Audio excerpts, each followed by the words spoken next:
Hi, 5 6s. I'm going to read small chapters of Once for you. Once I escaped from an orphanage in the mountains, and I didn't have to do any of the things you do in escape stories. Dig a tunnel, disguise myself as a priest, make a rope from nun robes knotted together. I just walked out through the main gate. I slither down the mountainside through the cool green forest. Excuse me.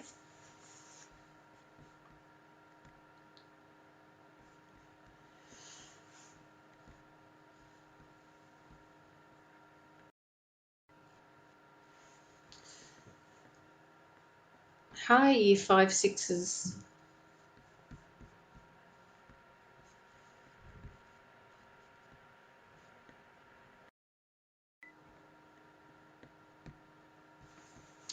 Hi, year 5 6s. I'm going to read some more of Once. Once I escaped from an orphanage in the mountains, and I didn't have to do any of the things you do in escape stories. Dig a tunnel, disguise myself as a priest, make a robe from nun robes knotted together. I just walked out through the main gate. I slithered down the mountainside through the cool green forest, feeling very grateful to God, Jesus, the Virgin Mary, the Pope, and Adolf Hitler. Grateful that after the Nazis left this morning, the nuns didn't lock the gate. Grateful that this mountainside is covered in pine needles rather than tangled undergrowth and thorns.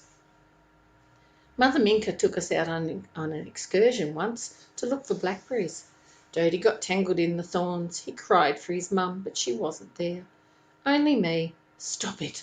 Stop feeling sad about him. People who feel sad make careless mistakes and get caught. They trip over tree roots and slide down mountains on their heads and break their glasses, and the nuns hear them swearing. I slither to a halt and listen carefully, trying to hear if Father Ludwig and his horse are on the mountain road looking for me. All I can hear is birds and insects and the trickle of a stream.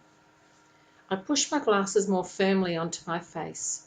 Mum and Dad are the ones who need me now. I think about getting to the shop and hiding our books and finding a train ticket receipt which tells me where Mum and Dad are and which train I have to catch to find them. I think about how wonderful it'll be when we're all together again. I have a drink from the stream and head down the mountain through the beams of golden sunlight. You know how when you haven't had cake for 3 years and 8 months and you see a cake shop and you start tasting the cakes even before they're in your mouth? Soft boiled buns oozing with icing, sticky pastries dripping with chocolate and bursting with cream, jam tarts. I'm doing that now. I can smell the almond biscuits too, even though I'm crouching in a pig pen and there's a very smelly pig sticking its snout in my ear. Over there, across that field, is Father Ludwig's village. It must be. It was the only village I could see as I was coming down into the valley. One of those buildings must definitely be a cake shop, but I can't go any closer, not wearing these orphanage clothes. Father Ludwig has probably put the word around that an escaped orphan is on the loose. Plus, Nazi book burners could be in the general store buying matches. The pig is looking at me with sad, droopy eyes. I know how it feels. Cheer up, I say to the pig. I don't want to waste time in that village anyway. I need to get to my hometown, and the good news is I know it's on a river that flows near here.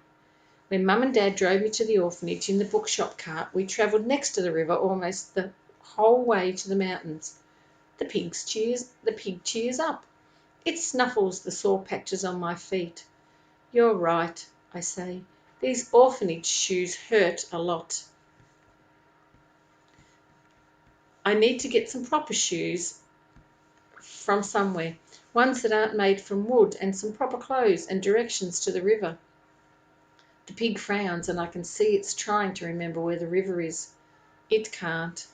Thanks for trying, I say. Thinking about cakes has made me hungry. I didn't have breakfast this morning and now it's past lunchtime. I look wistfully at the pig's food. It's grey and lumpy, like Sister Elvira's porridge. My mouth waters, but there's not enough in the rusty trough for both of us. I can see the pig is happy to share, but I don't feel I should. The pig is stuck here and this is all it's got.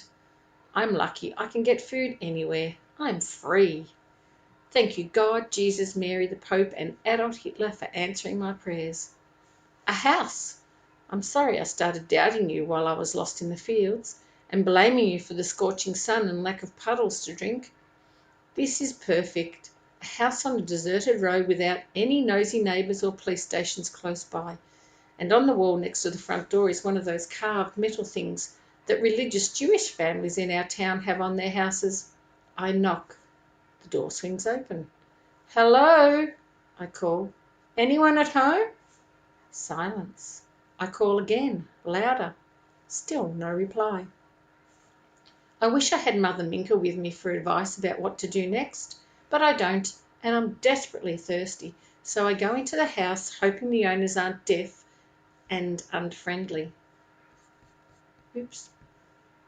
If they are, it doesn't matter because they're not here. All 3 rooms in the big place are empty. The people must have left in a big hurry because there are 2 half-eaten meals on the kitchen table and one of their chairs has fallen over. I pause, listening carefully. What's happened? Where are the people? I pick the chair up. The kitchen stove is still burning and the back door is wide open. I stick my head out. The garden and the fields next to it are all empty. In the distance, I hear faint gunshots. Of course, that explains it. They're out hunting. They must have seen some rabbits, grabbed their guns and gone after them in a big hurry. They probably won't be back for ages. When Father Ludwig goes rabbit hunting, he's usually gone for hours. On the kitchen table is a jug of water. I drink most of it. Then I eat some of the potato stew on each plate. I leave a bit in case the people are hungry when they get back. In one of the other rooms are some clothes and shoes. None of them are for a kid, but I guess you can't have all your prayers answered in one day. I take off my orphanage clothes, put on a man's shirt and trousers, trim the ends off the arms and legs with a kitchen knife, and use the bits of cloth to wedge around my feet in a pair of man's shoes. Then, while my clogs and orphanage clothes are burning in the kitchen stove, I tear a page from the back of my notebook and write a note. Dear people who live here, sorry, I know stealing is wrong, but I haven't got any money, and my mum and dad's books are in great danger. I hope you understand. Yours faithfully, Felix. I can't find a single map in the house, but it doesn't matter. I think I know which way the river is now. In the distance, I hear more gunshots. Dad read me a hunting story once about how deer and foxes and rabbits prefer to live near lakes and rivers, so the hunters from this house are probably over near the river. Thanks, Dad. I eat one more mouthful of the potato stew and cut a piece off a loaf of bread and put it inside my shirt with my notebook and letters. I find a hat and put it on and clean my glasses and lace up the shoes as tightly as I can. Then I set off along the road towards the gunshots. This is just like a story I wrote once. The 2 heroes, Mum and Dad, come to a lonely crossroads. They're not sure which way to go to get to their destination, the cave of a troll who wants to buy a full set of encyclopedias. So they use their ears for navigation.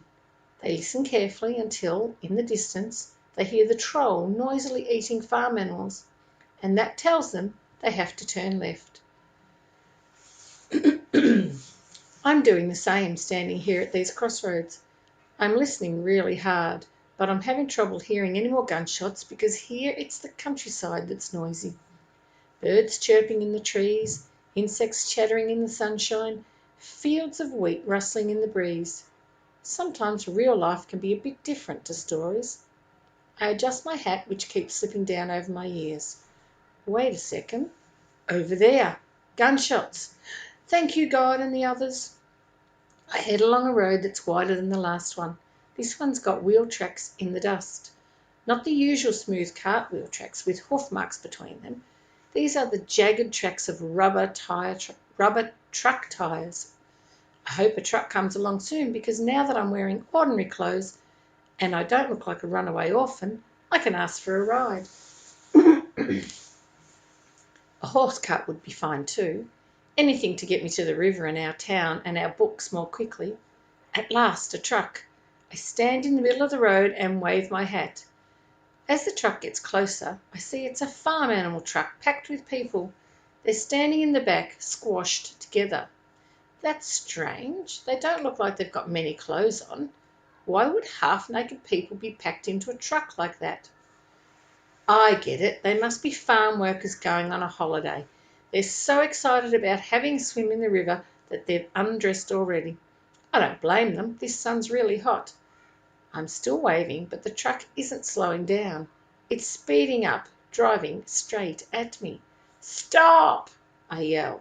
The truck doesn't stop. I fling myself off the road into the long grass. The truck speeds past, spraying me with dust and grit and engine fumes. I can't believe it. That truck driver was so busy daydreaming about his holiday, he didn't even see me. Wait a minute, there's another one coming. This one's painted in brown and grey splotches. I think it's an army truck. This time I wave from the side of the road, just in case. Hey, I yell, can I have a ride? There are soldiers sitting in the back. Some of them see me and point. One raises his rifle and pretends to aim at me. That's very nice of him, giving a country kid a thrill. But I'm not a country kid. I'm a town kid, and I need to get home urgently. Please, I yell. This truck doesn't slow down either. As it passes, it hits a hole in the road, and all the soldiers bounce up into the air. Suddenly, there's a loud bang. I fall back into the long grass. I'm stunned with shock. I've been shot at. The soldier shot at me. The bullet whizzed so close to my head I can still hear it buzzing in my ear. I roll over and lie as flat as I can in case any of the other soldiers have a go. None of them does. I start to breathe again. It must have been an accident. The bounce of the truck must have made the gun go off. I have another thought. The poor soldier. Tonight in the barracks he'll hardly be able to swallow his dinner, he'll be so upset. All he wanted to do was play a little trick, and now he thinks he shot an innocent kid. I scramble to my feet and wave at the truck, which is disappearing down the road. Don't worry, I yell. I'm all right. But the truck has vanished into the dust cloud from the first truck, so the soldier doesn't see me, and they don't give me a ride. What bad luck. For me and him. At last the river. After walking such a long way, it's so good to kneel on the cool stones, stick my face in the water and have a drink. The river is beautiful. The water is gleaming gold in the sunset, and the warm air smells damp and fresh, and there are millions of tiny insects turning happy floating cartwheels in the soft light. Last time I was here, when I was 6, I must have been too young to notice how beautiful Poland is in the summer. Though there is another reason why I love this river so much now. It's going to lead me home. I stand up and look around. The little road beside the river is still here, just like I remember it. The road goes all the way to our place. Shame it's too narrow for trucks, but you can't have everything. I'm feeling really good now, even though I'm a bit hungry because I'm trying to make my bread last, and one mouthful wasn't a very big dinner. I've still got a lot more walking to do, but in my heart I feel like I'm almost home. And I don't feel so anxious about the Nazi book burners because I've worked out what they're doing. They're burning books in the villages and remote orphanages first, before winter comes, so they don't get cut off by the snow, which means they probably haven't done any of the towns yet, so I'll be in plenty of time to hide our books. What's that noise? Boy, gunfire's loud when it's so close. That lot startled me so much I almost fell into the water. The hunters must be just round that bend in the river. Another burst of gunfire, a long one. And another. Sunset must be when loads of rabbits come out. Or perhaps the hunters are just using up their bullets to save carrying them home. I'm glad I'm not going in that direction. I'm glad I have to head this way, the same way the river's flowing, away from the mountains. Look at that. The river has suddenly turned red, which is a bit strange because the sunset is still yellow. The water's so red it almost looks like blood. But even with all those gunshots, the hunters couldn't have killed that many rabbits, could they? No, it must just be a trick of the light. End of chapter.